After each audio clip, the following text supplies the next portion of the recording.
Welcome back to Beauty Marks Podcast. My name is Elizabeth Savillon, and thank you for joining us on another episode. Here you can always find content about cultivating community, healing, and embracing your story. And if you haven't already, make sure to subscribe to this podcast and leave a review. All of that helps us to grow, and I love hearing your guys' feedback.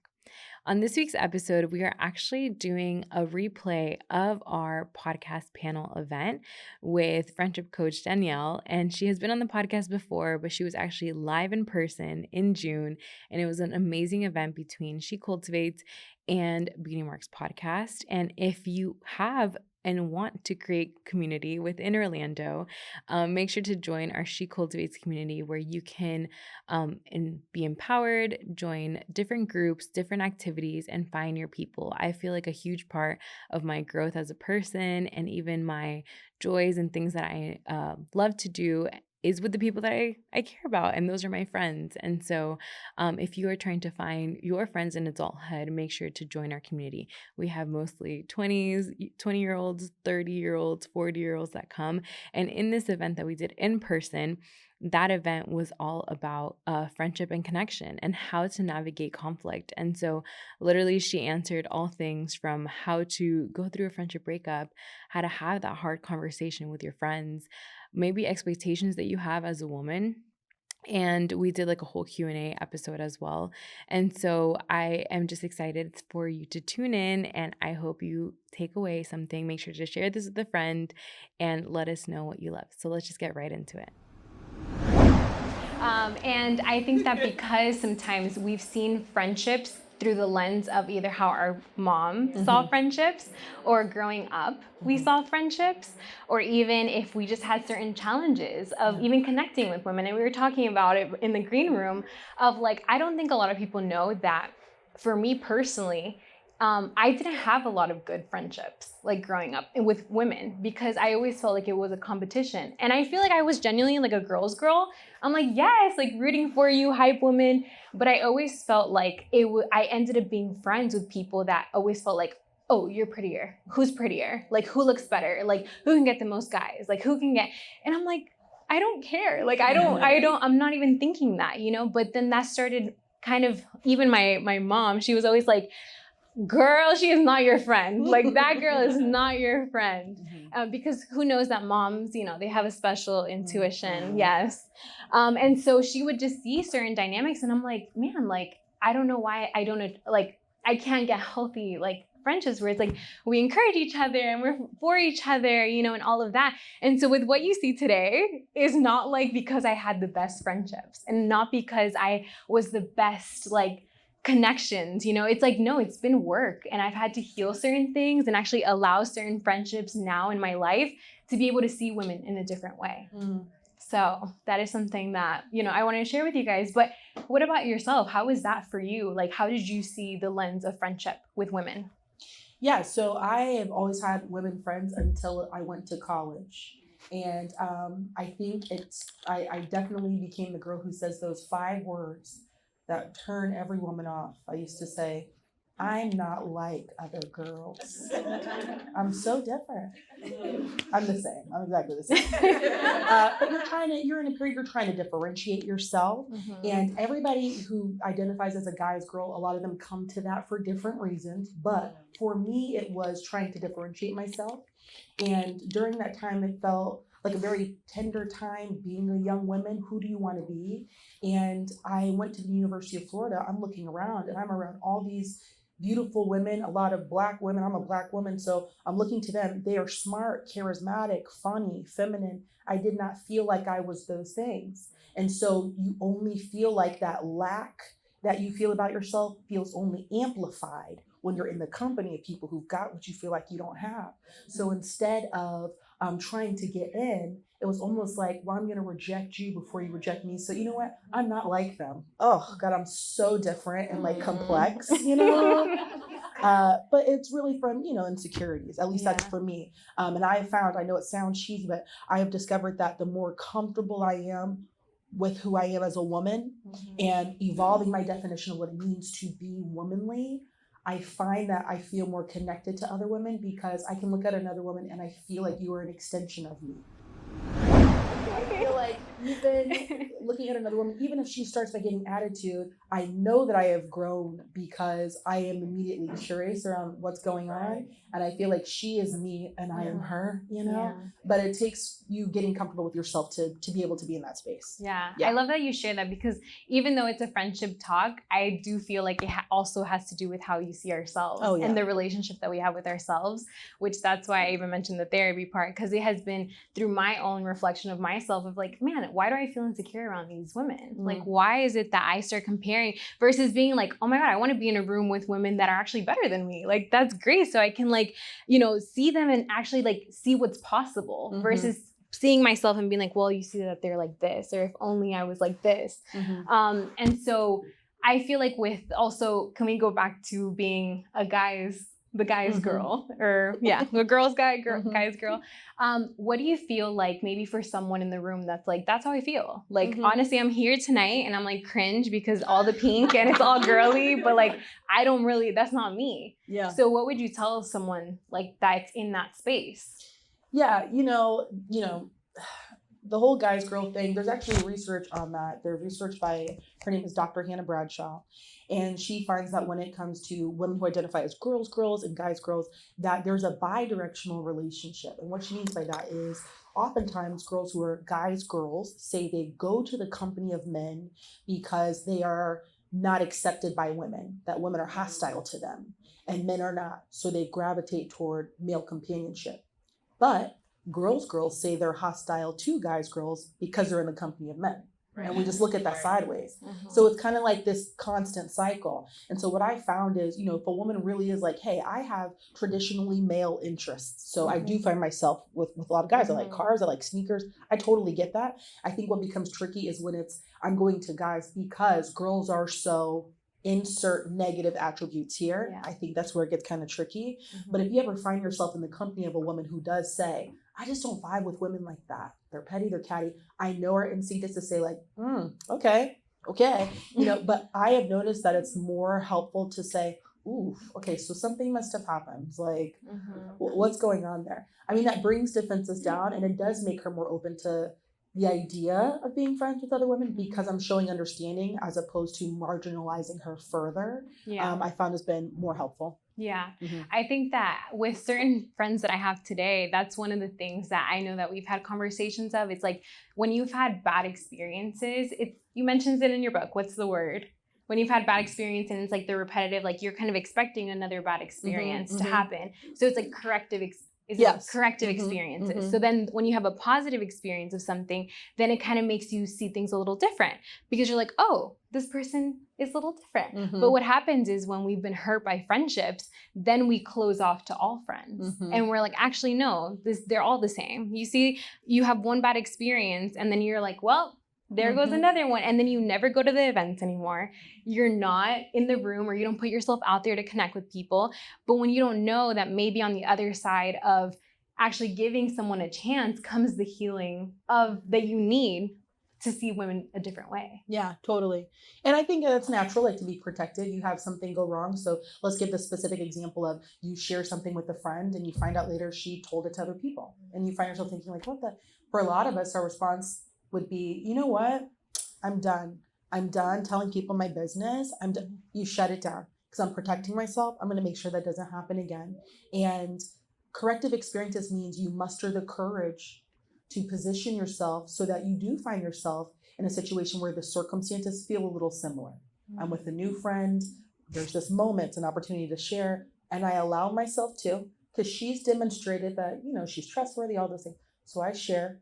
And maybe she responds with like, oh, thank you for telling me that. And I know that stays here between us. Thank you for sharing. Well, now I feel like, oh, okay. It gives me a chance to update the messages I downloaded about people not being trustworthy. But that does take some degree of courage to be able to position yourself to experience that again. Yeah, that vulnerability. Who likes that word? Who likes to put themselves out there? Okay, we have some bold, yes ma'am. But that is hard. And sometimes it's funny because I think you've shared this a lot of like, sometimes we think we're vulnerable because we're oversharing. We're like, oh, I'm an open book. I'm going to tell you everything the first day I meet you. But that's not really being vulnerable. Mm-hmm. So can you talk about that? I think that I always say if you disagree with what I'm saying, that's totally, I love the conversation. Just wait till we're done and go talk about me after we leave. You know what I'm saying? It's like she does not know what she's talking about. So I know like vulnerability is like a buzzword right now, like be vulnerable. And that's so true. Here, I'm just going to throw out something for you to consider. Okay. The best definition I've heard of vulnerability is taking a risk of rejection. Okay. So you're thinking to yourself like, oh, this might not go well. She might see me totally differently, but okay, I'm going to go for it. Right there. That is vulnerability.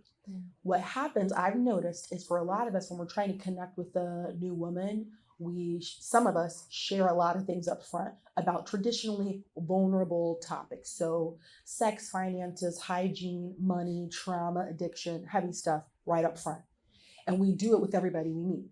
And then we're like, yeah, I'm fine being vulnerable. Like I have no problem. If you have no problem, then I don't know that it qualifies as vulnerability. I just enjoy talking about it. That's not bad. I just am wondering if it qualifies as vulnerability. If I don't mind talking about my divorce and my trauma to every new woman I meet. I am curious about some of us when we do that, what's really going on there? Are we so hungry for connection that we're trying to expedite the process of getting close? So if I share a lot, we'll get close. I think we need to exercise a little discernment, pace ourselves a little bit. I don't know that it totally qualifies as vulnerability, as my thought. And the last thing I want to say about vulnerability is a lot of times when we think of that word, we conjure an image of telling somebody like some big dark secret, and we're like, okay, I'm gonna be vulnerable, and this big heavy thing. And I'm wondering if that's like a level 10, you know, because vulnerability could also look like I meet a woman tonight and oh, how are you doing? You look familiar. We know on social media. Oh. Yeah. Oh, you look so familiar to me. No. Sorry. Your face Yes, we might have met. Yeah. Oh my gosh. Good to see you. You're like the inspiration to me, but I couldn't. Oh my God. I appreciate you. I'm so glad you're here. No, I just know that with vulnerability, sometimes we think it's like a level 10. I need to share something big and heavy. But vulnerability can also look like I meet somebody tonight and I think like, oh, she's really cool. And I connect with her later, or I say, I enjoy talking to you. I'd like to do that again. For me, that can be really vulnerable. I'm going to put myself out there. There's a chance that she's not feeling it, but I'm going to do it. That's vulnerable too.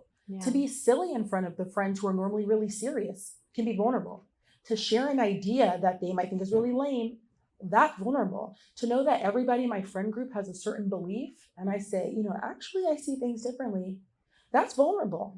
There's a risk that I might look like, wait, are you serious? And they're going to see me differently, but I'm going to do it. And so just trying to expand your idea of what it really means to take social risk, because there's often benefits to taking that risk. Because sometimes it's hard or scary to see yourself as like, oh wow, if someone won't agree with me, or like how you said, how you're going to be seen. I wanted to share a story of someone actually in the room. I don't know if they feel comfortable shouting them out, but someone that I met on Valentine's Day. She literally wrote me. Do you mind me sharing? Okay. So of course, I've shared on here, I'm single, right? And so I was gonna go home on a Valentine's night, as I do, watch a rom-com, order an Uber Eats. And I was okay with it. Like I was planning on like, that was gonna be my deal. And I had Courtney write me and she's like, hey girl, like, what are you doing tomorrow night? Like, do you wanna go out? Like, I know this is so random. And I was like, yes, let's hang out. Let's do something. And like, that was such a big thing. Like that was her stepping out. And so I just want to shout you out because like our friendship has blossomed. Our friendship has blossomed. Like we've grown because of that intentional risk, and sometimes we're scared to do that because you don't know if someone else would actually be like, oh my God, I was waiting for someone to like write me, So it's like those moments that you feel like that is a vulnerable step, because I could have said like, oh no, like, no, or not even responded. Like, sometimes you don't know how the reaction is going to be on the other side, but it's like, at least you're putting yourself out there. Yeah. And when it comes to, I know that you share about women actually thrive more when they're in community and connection. And so how does that look like for the benefits of having friendships? Like, what does the science say about that? Yeah. So just generally having friends, there's a direct connection between your physical, mental, emotional health and the state of your social network. So one statistic I think is just so interesting is the longest running study on happiness was conducted by Harvard. They followed people for more than 80 years. That's a long time. That's a lot of people. And they're looking at all the things that might contribute to us being happy, where you live, how much money you make, whether or not you have children. And they found that the number one thing that determines how long you live and how happy you are is the quality of your relationships. Okay? That gives me goosebumps every time because that creates an urgency in me. Okay? There's so much else to focus on. There's so much, and other things are important. But when you hear, wow, how long I live and how satisfied I am with my life comes down to the quality of the connections I have, that should have us rethinking a lot of things. Yeah. And so that right there is one of the main reasons friendships are so important. When it comes to women's friendships specifically, there are a lot of surprising benefits. The first is the research shows that it reduces cortisol, which is your stress hormones, to go to women friends when you're responding to distress. It shows that women who have female-dominated social circles tend to make more money and climb the ladder professionally more than women who don't. I'm just saying. And that we live longer and like all these really interesting things. Oh, there's one study, it was small, but they found that how successful you are in your adult romantic relationships, the number one predictor of that is how well you did with your same-sex peers as an adolescent. Which a lot of us are like, oh God, that makes sense. Because I struggled. And that explains so much, which, is an interesting study in itself. But like being with other women, I think a lot of us know it's a good thing, but it's hard to put into words. So sometimes it's just nice to know like, okay, there's research behind that. Yeah. It is helpful to be among other women because they are a mirror and a model for what life can be. They offer a certain kind of specific support. So we might know it intuitively, but it always helps to know tangibly sometimes too. Yeah, because sometimes for how you were saying, it's like we have a lot of things on our plate, right? As women, I know there's single women moms. I know there's single moms. I know there's entrepreneurs. Maybe you're like corporate girly. Like there's so many hats that we wear, as a woman. And sometimes that gets put towards the back burner because you're like, I'll get there like when I get there, like this should be more important. And so when I heard that and I read that through your book, it was like, wow, like, so that actually can make you like more successful and like create that whole like contentment too, in your relationships, because also women are supported. They're like your safe place, or they can be your safe place. So maybe like in relationships, right, with opposite sex relationships, it's like we end up really, expecting him to be like our everything. We're like, you better be my girl. Like, you better be the IG husband. You better be like the one that I go to for everything. And so we end up kind of hyper like focusing on that we end up maybe frustrated because we're like, you should be this, when it's like, there's other women and other people that can also add to those things versus being so like, I want you to be my all. And can you share more about that? Yeah, so research does support that couples who each individually have their friends outside of the relationship, that those marriages are more successful, and that it's stabilizing to the relationship to have friends outside of the marriage, which makes sense, right? Because I can express myself in different ways. My friends get different things. And also if we are going through conflict as a couple, to go and have somewhere to kind of air that and to say, like, I just don't get it. And they're giving me like perspective. I'm like, oh, that's true. I'll never forget my husband. I was fussing at him about something and he was like, okay, I hear you. I feel like I'm not the person you should be sharing that with, but he was right. It was probably wiser to like get the initial heat of that off with the friends and then come back, and not talk about him to him. But it's like, it's stabilizing. There's even, if we're going one step further, and I wonder how you feel about this, but there's some research that suggests that couples who have a high friendship overlap are more successful, meaning some of your friends are also some of his friends. And I know some people feel some kind of way. I think, obviously with boundaries and things, but they're saying there's something to that because we have like a whole community. They know us as the unit. And so my friends who were like at the wedding and things like that are more likely to be able to advocate for him when I go to them fussing. They'll be like, well, you do pop off, so they can advocate for him because they know us both. And so it kind of helps add more of like a buttress of support for the unit. So friends are really important to romantic relationship stability as well. So if I rarely talk to you and you're not integrated in my life, we're probably not going to fall out because it's not that deep. But if I'm getting advice from you about my job and we're talking every day, there's a higher chance that things might happen because you're in my business. I'm not keeping you at a long arm's distance. So that's one of the reasons. It's also because the research shows that women have higher expectations than men do of their close relationships, both platonic and romantic. So I'm coming into this, I'm getting really close to you. I expect up to here. And, I've talked to women who have guy best friends and they'll tell me that they expect less from their guy best friends than their female best friends. Yeah, that's real. It's like, oh, he didn't answer. He's busy. Oh, Yeah. okay, like whatever. Or they'll be like, oh, he texted me happy birthday. I love that he remembered. Let one of your girl best friends just text you happy birthday. It's a thing. So there's a lot of things there as well. So we dissolve at a faster rate, but we do tend to have deeper friendships as well. Yeah. I think when it comes to expectations, I don't think we like to say that because it's like, oh, I'm like a low maintenance. Like I don't even have expectations of my friendships. Like it's like you want to feel like it's too much because it's like, it's my partner that has all these expectations. But for friendships, that is not the case. And the reality is though, we do have maybe unspoken expectations about our female friendships. When you think right now, think about maybe 2 of your girls, right? That are like your call if something happens. If maybe you would expect if like you're going through something and you call them and they don't answer and they don't text you back, they don't call you the next day, like you already have them at a standard, like they're the person that must answer or must get back to me within the next 24 hours, And those are things that maybe that can cause frustration because like, oh my God, I had my phone on DND or I had my phone, like it wasn't even intentional, right? But we have those expectations, which sometimes are things that are just put because they are in that bestie or deep friend role. But what about when they don't show up for us? Or they have a bad day, or they by mistake forgot to call, then it's like, well, she should know. She should know that I would be upset. She should have called me back, and so some things it's like some things are unspoken, but it's like, what about, well, what do we do when maybe those unspoken expectations cause frustration in the relationship?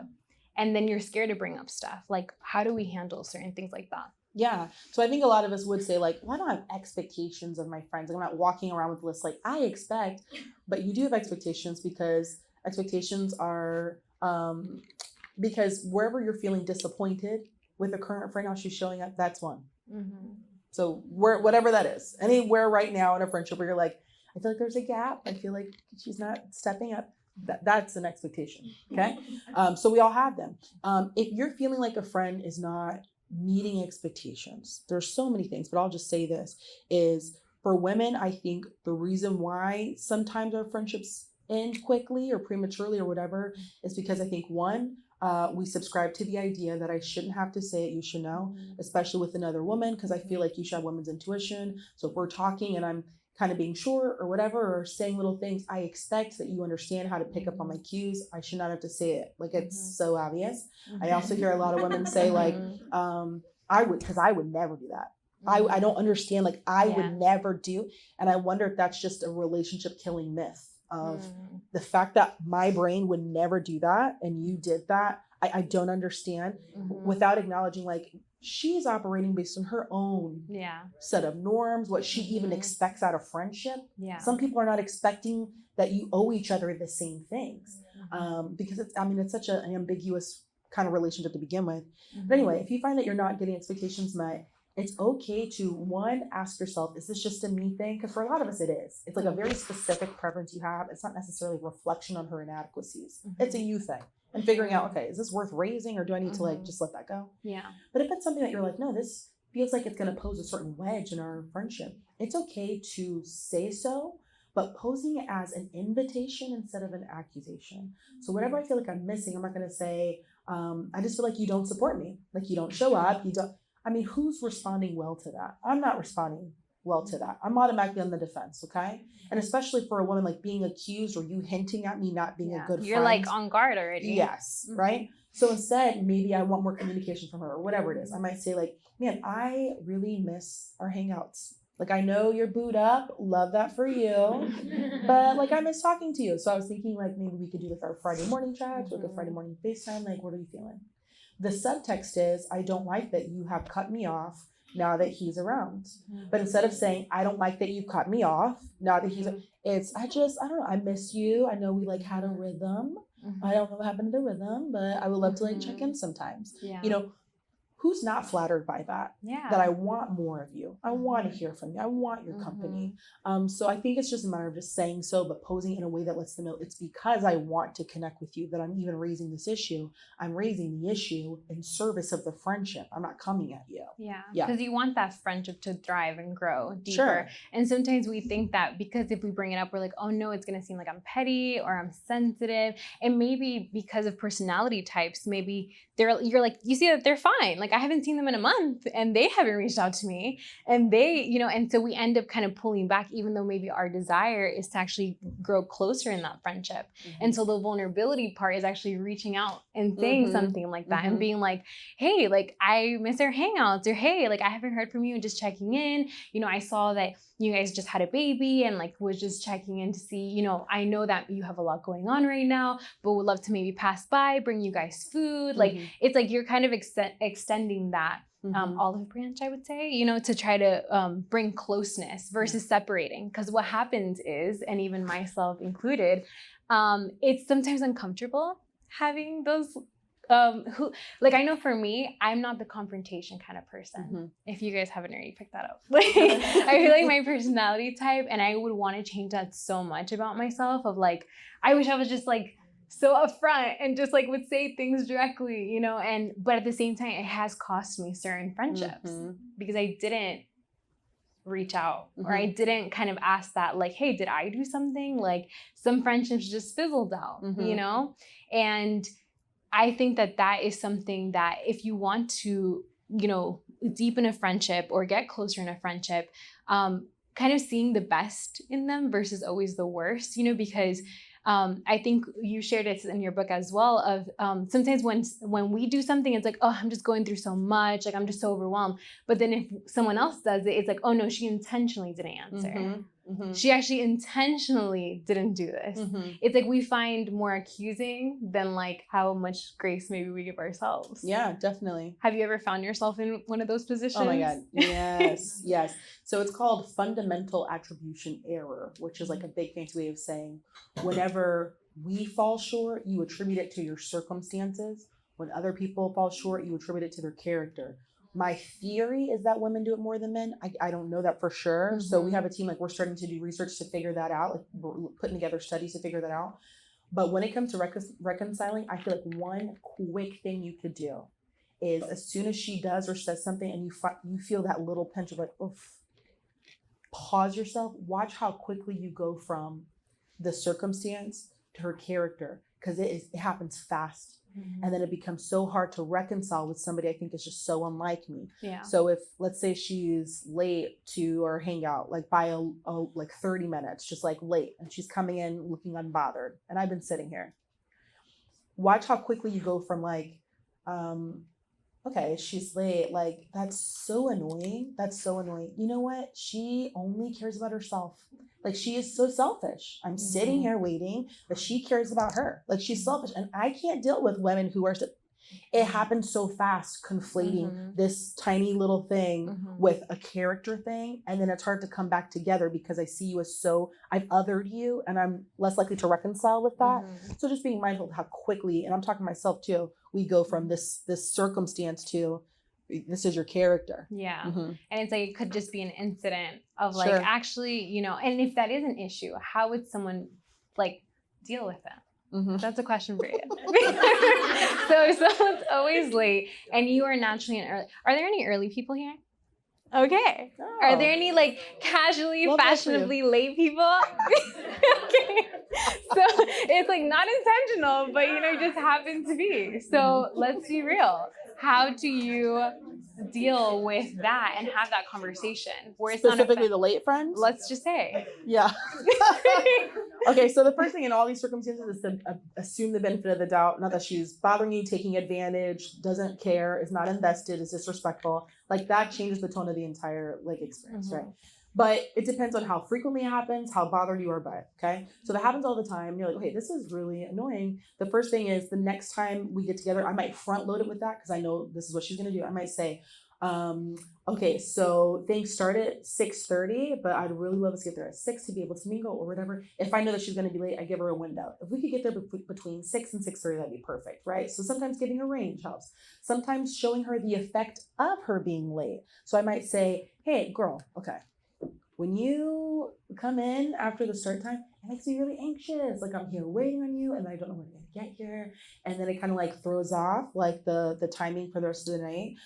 So what do we need to do? Like are the events too far away? Or do you not want to do like nighttime events anymore? What are you thinking? You know? Sometimes you just are always late. You know, but at least I'm trying to Sometimes it show happens. like, No, you know, what is it? Are we meeting too late? Yeah. Is it traffic? What if it's like right next to your house? Would you Do we still need to be like in your living room? You know, so sometimes it's showing her like I'm trying to work with you, but I'm also showing her the impact of her being late. Yeah. Because in reverse, if a friend told me like, girl, when you are not on time, this is the impact. I care.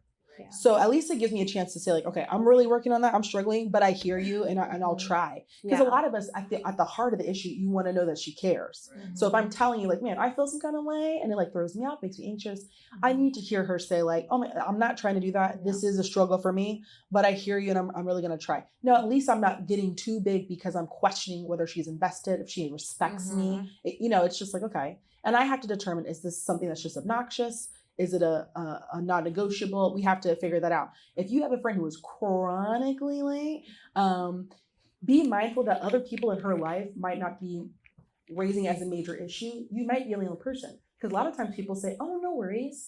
No worries. Other people in her life might be like, no worries. Or they might be like, oh, that's so you. So you might be the only person in the circle who's like, I don't vibe with that. It makes me feel some kind of way. I have kids. I have planned out meticulously what time to get here, you know? Yeah. So being mindful of that. But, you know, I've even been in situations, I don't know how you feel about this, but where a friend is super late and it's like the 6th time and I left. And I wasn't mad, but I just was like, all right, well, I'm going to head out. But you want to try again on Saturday? I mean, truly. And you were show that, upset? Well, yeah. Okay. But it I'm wasn't like, I because guess you I'm went gonna head back. out. It was just like, okay, well, I'm gonna head out, Yeah. but we could try again on Saturday Okay. because, you know, Yeah. I'm free then, girl. But it's just like, when it comes to boundaries, you know, boundaries don't dictate another person's behavior. You better not do this or hang out with those people. But it dictates it governs what I'm gonna do. So you do your thing. You're gonna be late. That's cool. I don't think I can sit here for an hour and wait and do nothing and hold the table. I can't do that. So here's how I have to respond when you choose to do that thing. Here's how I respond. You know what I'm saying? But not accusatory because I acknowledge she might have things going on. Yeah. But at the same time, at some point, I dictate how I respond to the perceived violation or whatever it is. So those are maybe like how you said, like an incident. But what about if it's deeper? And I feel like when it comes to women, there are certain maybe stereotypes of like, oh, because we're women, we don't get angry or we don't deal with confrontation or certain things like that. What does healthy confrontation look like? And what are moments that maybe you should actually have the conversation? Yeah. So the research shows that on the other side of healthy conflict lies the platonic intimacy you've been craving. All of us want a friend who like, we can be ourselves, we can speak freely, she just gets us. Oftentimes to get to that place, you guys have been through healthy conflict. Like I'm comfortable saying here, like, girl, I don't feel good about what you said last night. What did you mean? I feel comfortable speaking that here. That's a part of being known and comfortable. I can raise an issue and I don't have to worry about if you're gonna abandon me, withdraw from the friendship, pop off at me, flip it back on me. Well, last week you, okay? So there's some kind of safety here that I can raise issues safely and we're good afterward. We're resilient. So healthy conflict is any time where, you know, the conflict in front of us is an opportunity to meet a need or solve a problem. And anything that works toward us trying to solve somebody's problem or stay connected. So anything that works against that would be unhealthy. So for example, the silent treatment. I'm trying to show you I'm upset by, I'm not going to talk to you. or I'm going to give you one word answers so you can see I'm upset. That's unhealthy. What is that doing to advance reconciliation? Nothing. Me going and telling my friends about it. Now, sometimes that's necessary because I need to pop off about her and get the heat off before I come to you, Or I'm asking a friend genuinely, like, okay, it's so annoying. What would you do? I'm trying to process, role play, work things through. But who you do that with is very important. And who you do that with is important because you know when you're going to a friend who's going to be like, that is messed up. I can't believe she tried you like that. She did that with me too. That's shady. Yeah, that's shady. Like it's not helping me. Like sometimes you do want to feel validated. Am I experiencing this in a normal way? Is this crazy? And for somebody to be like, you're not crazy. So that makes sense. But if I'm going to people who I know are going to be like, she is shady. And you're like, yeah. Like, that creates is the it helping too. me? Yeah, is it helping me like reconcile and come back to my friend? So just asking yourself, what I'm doing, is it aiding in reconciling, or is it just slowing down that process? Yeah. Talk about the job stuff, but there's some stuff I got going on too I want to share with you. Like the average reasonable person is going to respond with like, oh my God, of course. Yeah. Yes. Like they're going to give you space. The average reasonable person wants data on how to love you better. If I'm your friend and you were telling me like, sometimes I want to share and I feel like I can't, a part of me might sting or feel a little embarrassed, but I should want to respond to that because I want to do a good job. Yeah. So we just have to remember that the right people want the data on how to love you well. Yeah. And what about when it comes to a friendship that maybe has been together for a long time and you feel like it's been maybe some conflicts arise, or like that friend that you're like, I don't fight with anybody but this girl. Like, I don't know what it is. Like, how do you navigate maybe letting go of a friendship and having, let's say the goal is not to reconcile or to move closer. First, I just want to validate that this is something that we've all been through, right? We go through it. And I know it's true because the research says that we tend to replace half of our friendships every 7 years. So just as an exercise, okay, I want you to think to who your top 4 girls were in 2017. Think back. I'm going to have you do with a show of hands. I'll give you a second. Who your top 4 girls were in 2017. Okay, let's do an exercise. Of those 4 women, how many of them are your top girls right now? With a show of hands. Show me 4. 1, 2, 3, 4. Look around the room. I'm seeing 2s. I'm seeing some 4s, which is beautiful. Okay. Kind of all over the place. Somebody we got some 0s. I get it, right? I guess my point is just that to some degree, there's going to be a natural pruning that happens. Now, sometimes I do hesitate to share that bit of research because people who cut people off feel justified. They're like, oh, it's time. It's 2024. Slice. You're like, oh, that's not. Yeah, that's not what I meant. That's not the takeaway. So you gotta know yourself, Yeah. But I hope that validates those of us who are like, man, I feel like things are changing. We don't even talk anymore. What happened? We were close, but now, that's a natural pruning process that happens. So if you get to a point where you realize with a friend, man, I don't think I want to do this anymore. Yeah. I feel bad about it, but I don't even want to pretend I want to do it anymore. A lot of friendships end by a mutual fade out. Like, you know that. There was no drama, but you call a little less. You both call a little bit.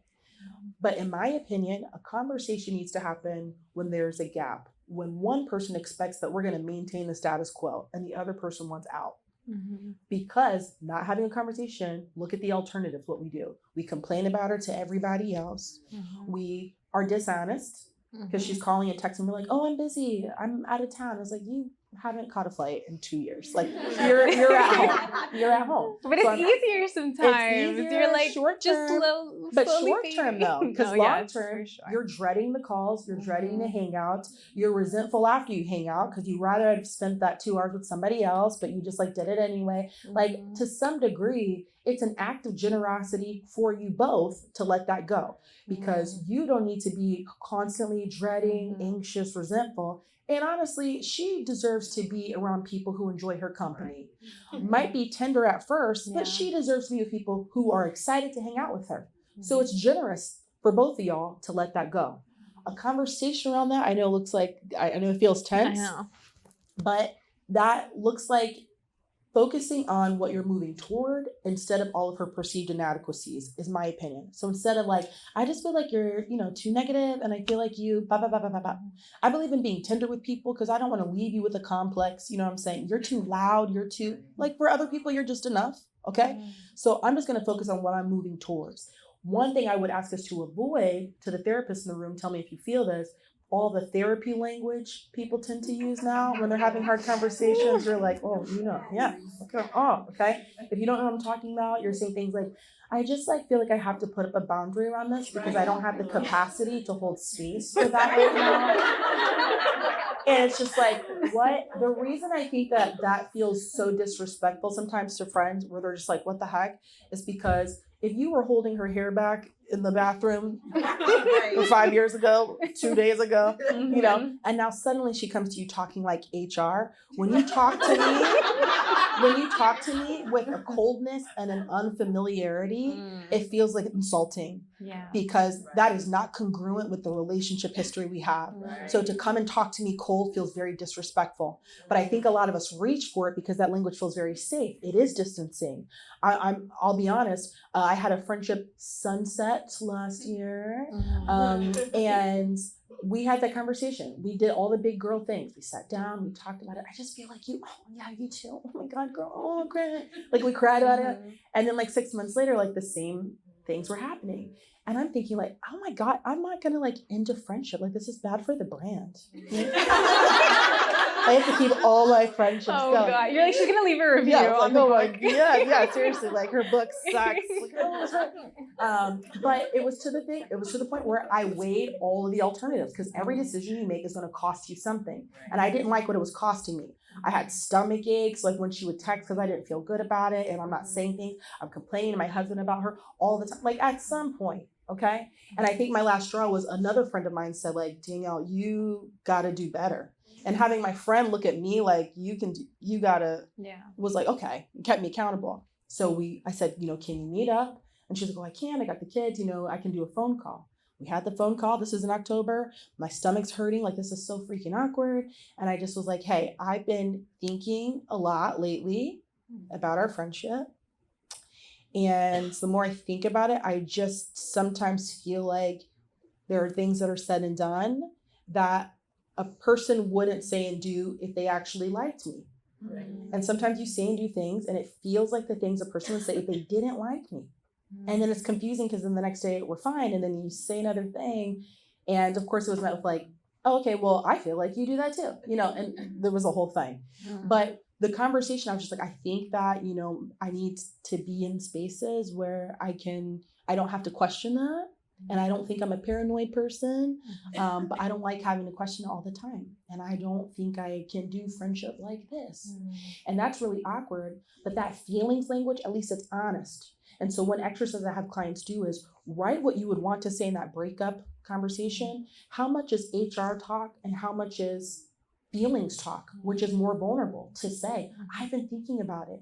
The last thing I want to do is hurt you. We've been through so much. But if I'm being honest, I don't think I can do this anymore.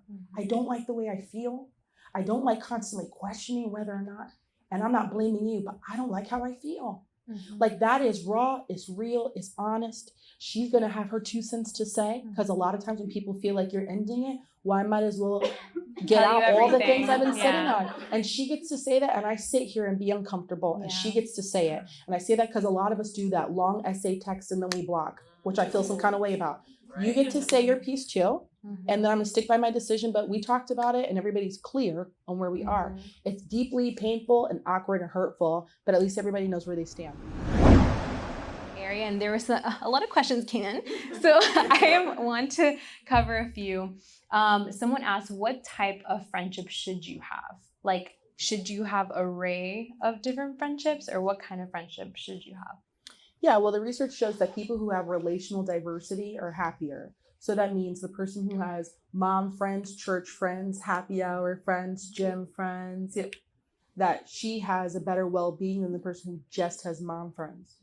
So to some degree, it is nice to have different kinds of friends. My theory, I'm wondering if it's because a person with a lot of friends, it probably is reflective of how engaged you are. You know, that means I'm going to the gym, I'm in a place of worship, I'm, active at the school for my kids. So it says something, I think, about my engagement in the world. But maybe that, I'm not quite sure specifically what they're talking about, but maybe that might help. Is it's good to have lots of different kinds of friends. But I think if you're feeling overextended, like fellow extroverts, anybody consider themselves an extrovert? Like sometimes we get overextended because it's like, okay, I gotta get coffee with her and then her, which is nice. But I do think if you want more depth in your friendships, you are gonna have to figure out who your 3 to 5 and be intentional. And maybe I see the other girlies when we do like our group things, but am I so focused on going wide that I don't really have the time to go deep? Can be helpful too. There's a lot of questions about like trustworthy friends. Like, what do you consider how do you know a friend is trustworthy? I think sometimes we are so trying to protect ourselves that we're looking for like red flags.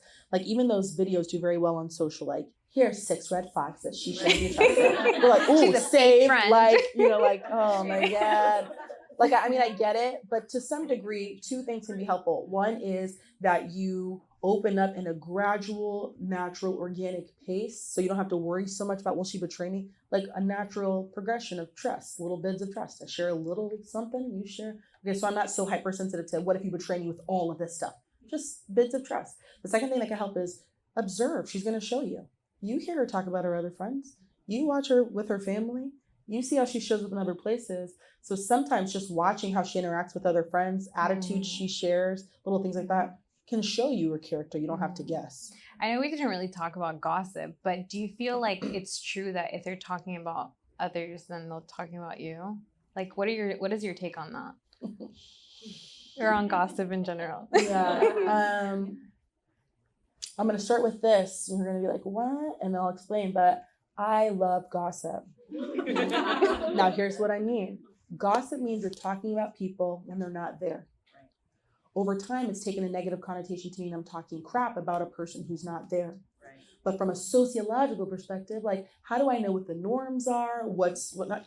We share stories, especially women. Okay, this happened here. Like if I'm new at a job and they're like, just so you know, Sandra stole copy paper from the copy and they let her go. I'm like, wait, what? Oh my God. So we can't take the paper home?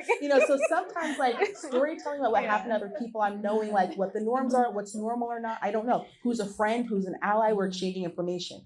But I think a good gauge is something that sociolinguist Deborah Tannen says. She says, if you're trying to know if it's gossip or not, ask yourself, are we talking about her or are we talking against her?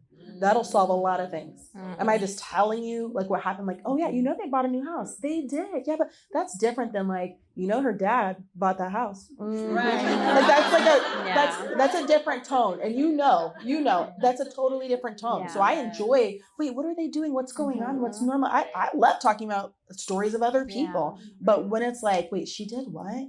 And I'm throwing in some speculations, a little razzle dazzle. Yeah. Like those aren't facts. You're just like adding flavor to it. I mean, Yeah. And sometimes I feel like when you share about your issue with a friend to someone else, that's that's why I said it's important who you tell stuff to. Because I feel like when they go from a healthy lens of like letting you see like the scope of the relationship or the friendship is different. Yeah. It's not the same. So I guess sometimes people do categorize that as gossip, but I agree with you. I'm like, I think it is like more of when people start talking about other people, that's where I'm like, oh no. Totally. Like, in that way of like making them like we're talking bad about them versus like, how can we support or like, hey, like I don't know how to say this like in a nice way. Like, how does this sound? Like it's like you're trying to work through something is a little different. And then also private stuff that they told you not to tell someone absolutely should not be telling 100%. I wonder if those 2 questions are related, because something that made me trust a new-ish friend in my life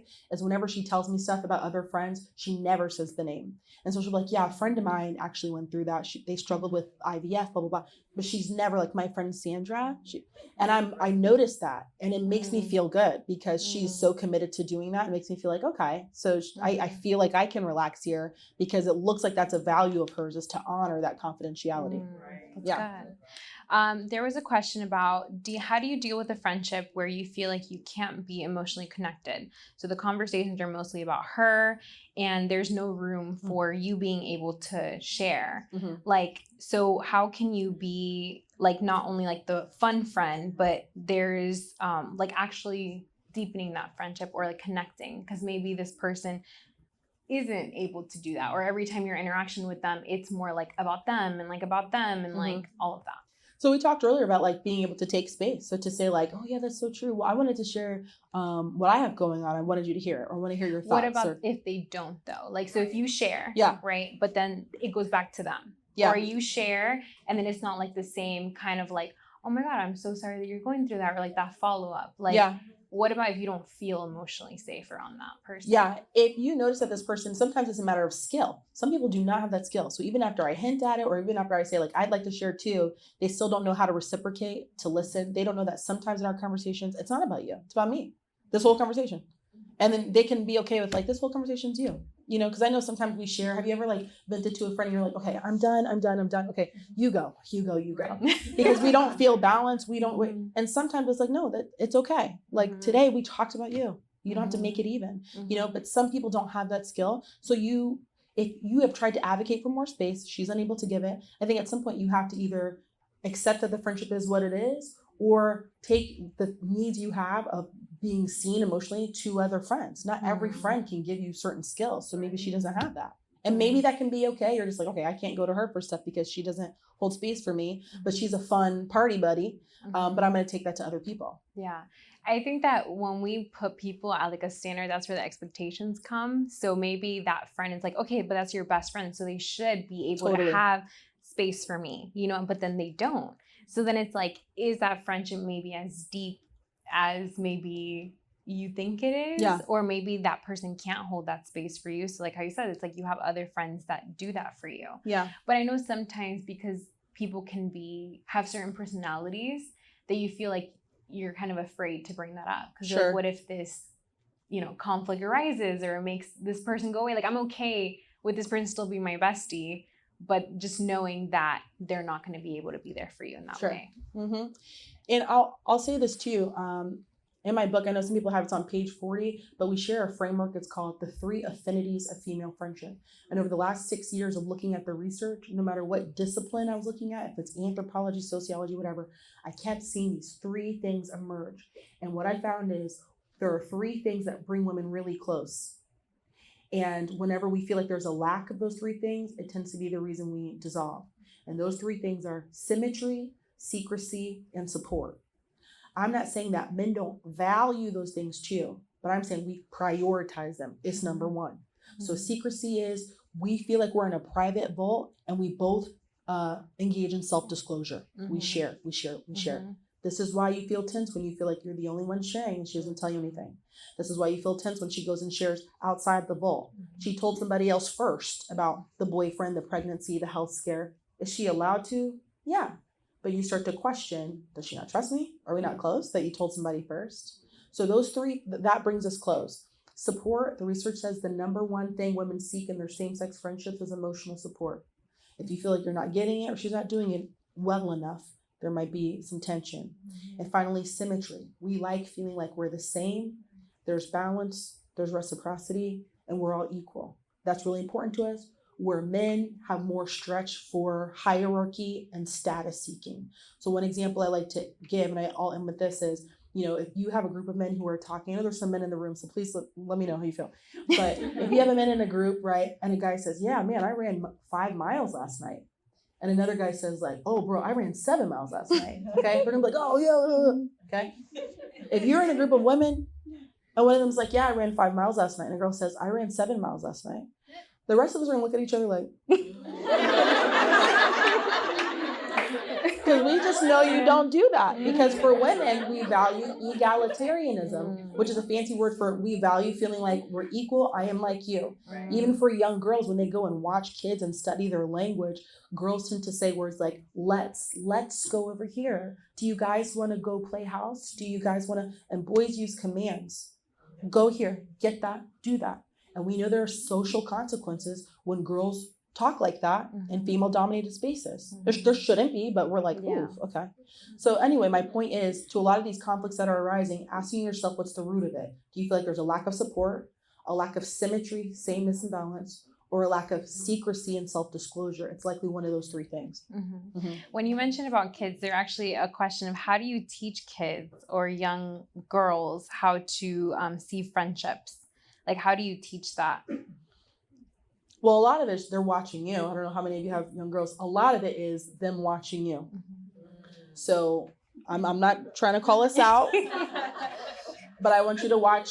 How many times does she see you talk with a friend and then you turn around and say something with that friend you just talked to? She is watching you. Like, oh, that's normal to do. Okay. How many times does she hear you say things like, well, you know how women are, you know how girls are, you know how girls are, you gotta be careful, you know how women can be. Am I already breeding mistrust in you against your own? And I think we mean well, but like, am I breeding that? Be careful of how many times you say, well, she's just jealous, baby. She's jealous of you. That may be true. Also, the girls who don't like her could have a valid reason. Maybe she dominates the conversation, or she's bossy and not nice sometimes. Mom, you know your daughter. Okay.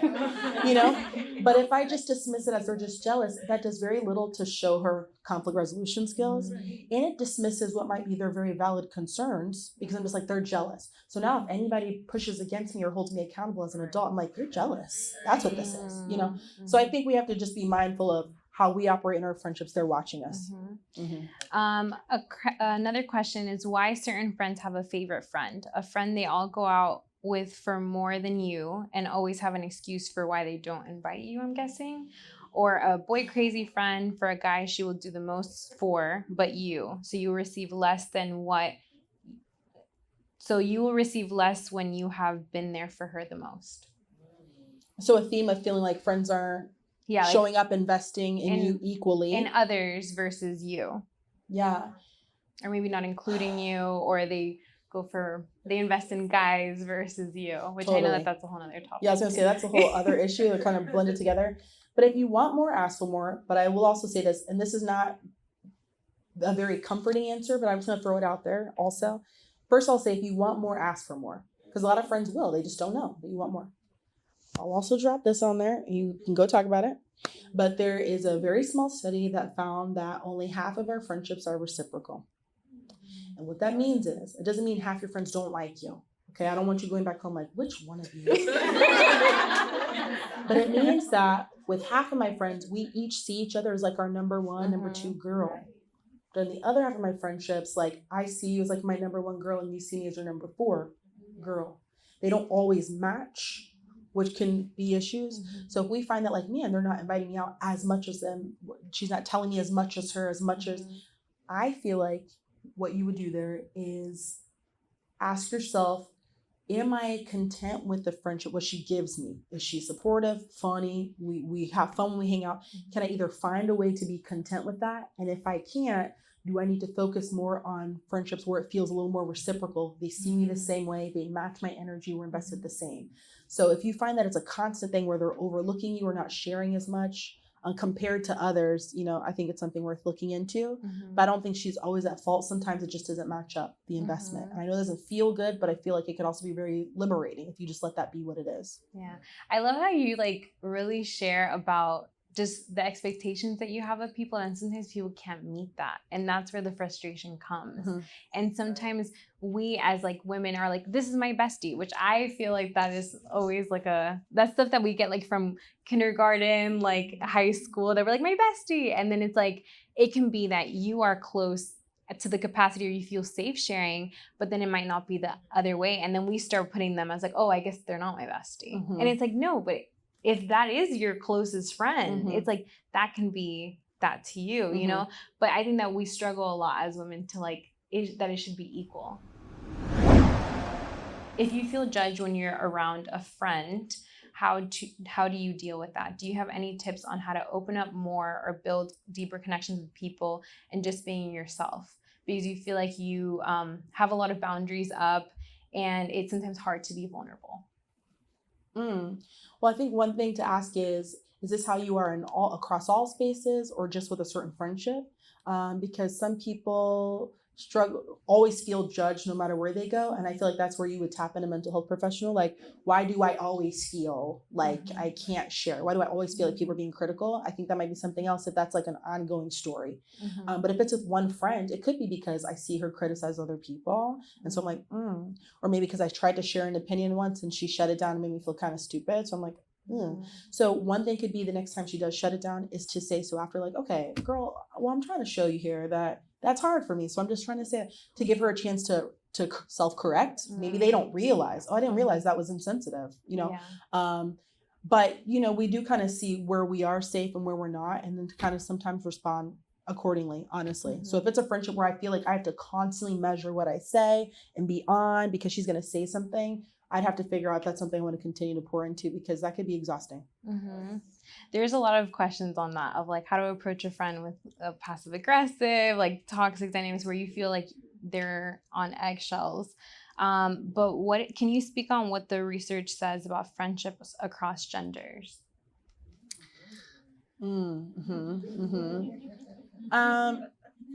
I don't talk about that too much because I'm here for the girls.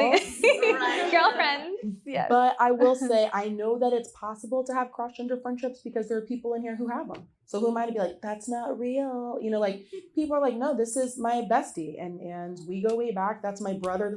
So I totally think that that's definitely a thing. The issue that I see when it comes up is, sometimes when people get married and they're trying to figure out how do we respect everybody. And I feel like that's always going to be a necessary conversation. How do we keep this going when the conditions look different? What's appropriate now? What's our friendship look like now? But I know that that's a real possible platonic thing because I see women who have that. Yeah. And they have healthy, like, sure. And it's good. Honestly, I feel like it's good to have guy friends. Like getting the what is it called? Like the way that they think, the way that they see things, and from like wise, mature, self-aware men. Sometimes it's helpful because I've seen like, I don't know if you've ever seen that show or that movie, like He's Just Not That Into You. It's kind of older. So sometimes how you tell your friend, like, I don't know, he hasn't texted back, and they're like, well, girl, he could be busy. He could be, and the guy's like, he doesn't like to. Like, he's not texting, like, and it's like, what? But there's something, I just think God designed us differently and we benefit from, all of each other's strengths, Yeah. As we wrap up, how do you connect or develop friendships at the same level as you? Like actually being surrounded by like encouraging, maybe like empowering, positive friendships or women that are like wanting to improve in life. Like, how do you do that? Two things. If you're trying to figure out like, how do I have like-minded people? This sounds like really annoying because you hear it all the time, but you have people say like, be the kind of friend you want to see. Like literally that. Because I see some women who will say, I want to be around other ambitious women who like lift each other up, but I don't do that. Or when I get in spaces with women who are like negative, I'm quiet and I just kind of like, I mold to like what the tone is. So I have to be that. And it does attract that. So if we start to gossip and I'm like, yeah, well, like, I don't know, she's been cool with me, or like, I do like, I'm setting the tone. I'm setting the tone of in the room, and people will either be turned off by that and be like, okay, we don't connect, or they rise to the occasion. But I am always that, so that is one thing. And then if you're looking specifically for women who feel like aligned, one exercise I like to do with people is I want you to think about the statement, I am blank. So however you fill that out according to your various intersectional identities, and do that like 5 times. So I might say, I am Black, I am a woman, I am a business owner, whatever, like 5 times. Then ask yourself, am I in communities for each one of those things? Because a lot of us are not, and we feel disconnected from our friends. Well, because that's the only community you're in is mom friends. But if you're creative, you need to be around other creatives and affirmed. If I'm going to go here, if you're a woman of color and constantly around white people, no offense, but like I need to be affirmed sometimes. And we do have some white friends who get it. They're willing to do the work. But some of us have interracial friendships where we feel like, man, like whenever I speak, I have to justify, or they're questioning. And I told you this experience happened at work. Like, I'm not crazy. Like that's it. So I need to be in different spaces for different types of friends to feel affirmed in my various identities, whatever that looks like. That will help you feel more like I'm in community, I'm with like-minded people. But a lot of us are not in various communities to affirm our identities. And then we feel like I'm so isolated. Yeah. And when you get in a room like this of maybe like other women, it's like you can be intimidated, but it's like Sure. you at the end of the day, there are women in this room today that you can build healthy, better friendships that can be more genuine and maybe actually are looking for people like you. Mhm. And so it's also, instead of kind of going back of like, oh no, but like maybe not. It's like, no, like approach that person and be like, I want to be around people like her, you Mhm. know, and putting yourself in rooms like that. I feel like that's another component because it was like, how do I connect? But also in places where it's like, it's out of your norm. You know, sometimes we do the same things. Okay, we go to the gym, we do this, we do that. But it's like, if you also want to be in places that challenge you to grow, that make you like develop you, and that you can learn things and you can be around people that are also in that space as well. The last question is, what about the overthinkers and those that use the therapist language to constantly bring up conflict? So this is the sensitive friend who has to talk about everything. So how do you deal with the overthinkers that use the therapist language to constantly bring up conflict? So how they're always like, well, you know, I have to, I see. I don't have the mental capacity to deal with, Yeah. like, you know, all of that. Yeah. Like, how do you? This is a little beyond my scope, but I do know that, you know, people can weaponize that language. Like they don't want to have any hard conversation. They're gonna be like, this is just beyond my boundaries, but it's just you not having a tolerance for being uncomfortable ever or being challenged ever. And you don't like being uncomfortable. So we tend to gloss it over with like, that's just a boundary for me. Meaning like, I don't want to talk about what I don't want to talk about, and I don't want to do what I don't want to do. And I think that's a whole other conversation. Yeah. So if you suspect that your friend has a certain, like you can't be yourself because she's always bringing up her issues and every little thing's a problem. You know, I think that says something. Yeah. So unfortunately, people do weaponize a lot of that talk, and you would have to just figure out, okay, do I feel like I can be my free authentic self here, or I'm on eggshells because she's nitpicking just like every way I move, I don't feel free to have any sense of autonomy. Then you would have to ask yourself about the quality of that relationship. Yeah. That's good. Can we do a round of applause for thank you. So she has a book, if you didn't know, and if you didn't grab one. So can you share about where people can get your book and how your book tour is going? Yeah, so the book is just like anywhere you buy books, Target.com or Amazon or whatever. Barnes and Noble, it's in some stores. But you know, the whole point of the book, we were doing so well. The whole point of the book, I'm not going to sell you on it, but like the whole point of the book is it's very important to me that we have both an aerial view of friendship and tangibles. So we talked about the research in the book so that the next time you have a friendship issue, you don't get so caught up in the details. You can zoom out and be like, okay, I know what's going on here. Like from a high level, we can be like, okay, I know my patterns. I know how women tend to be. This is how she's experiencing this. Like, so we wanted to equip you from a high level and then also give you tangibles to navigate the day-to-day business of being friends. So I hope that if there's a woman who's interested in the mechanics of women's friendships, I just hope that this equips her to enjoy more satisfaction in her friendships with other women. I love that. Yeah. The work that you do is important. And honestly, thank I'm you. so thankful for you taking the time. She came from Tampa, guys. Okay? She drove during the week, during the rain. She is a mom. And like, aside from what you do, like, I really appreciate, like, your time is so valuable. And I appreciate you deciding to be with us today.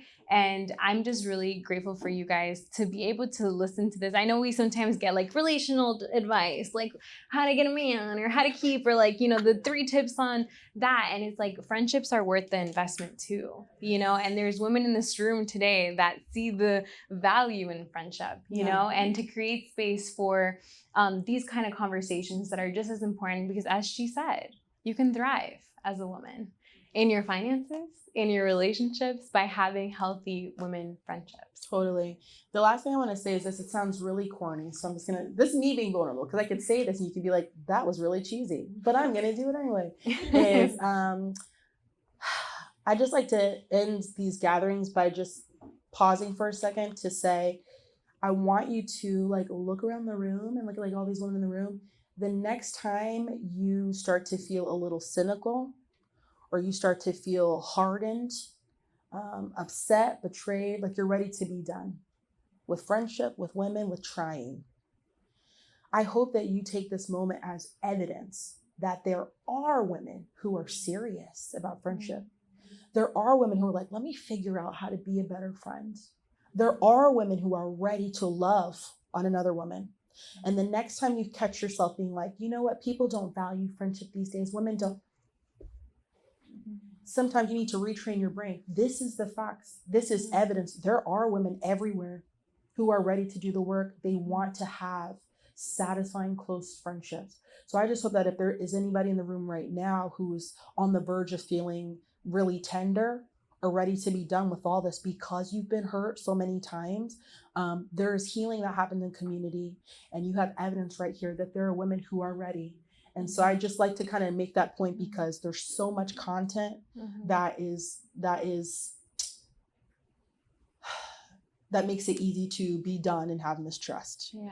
And I see it all the time. People tag me in it, but I see this all week long. So I can't relate. And so, yes, there will be disappointment sometimes in friendship, but I once heard somebody say, I'd rather have the problems that come with community than the problems that come with isolation. So I hope tonight is a reminder that the love that you are looking for platonically is available to you, because there are many seats of women who are ready to get back. Okay? Wow. You're gonna make me cry. Thank you guys so much for tuning into this week's podcast episode. I hope you enjoyed it. Being in the room was just something that I feel like you just had to be there, but you got a little snippet of what that conversation was like. And she just shared a lot of gems about being a connector, about being someone that just shows up for your friends and is there and just wants to create and cultivate relationships with other women in a world that sometimes you feel like it's a competition or you feel like everyone's alone.